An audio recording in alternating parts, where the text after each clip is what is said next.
Hello everyone, আমি রুচিরা। আজকে চলে এসেছি আপনাদের সাথে শেয়ার করতে আমাদের লাইফের খুব খুশির একটা মুহূর্তের কথা। সৌমিকের জন্মদিনের জাস্ট কিছুদিন আগেই আমরা জানতে পেরেছিলাম যে আমি প্রেগনেন্ট।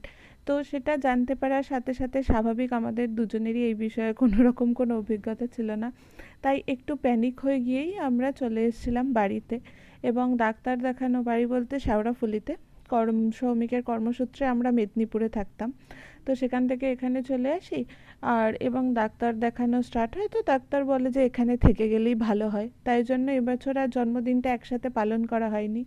তাই পরে সৌমিক এসে জন্মদিন পালন করা হয়েছিল। আর সেদিন সবাই মিলে একসাথে সেলিব্রেটও করা হয়েছিল এই নিউজটা।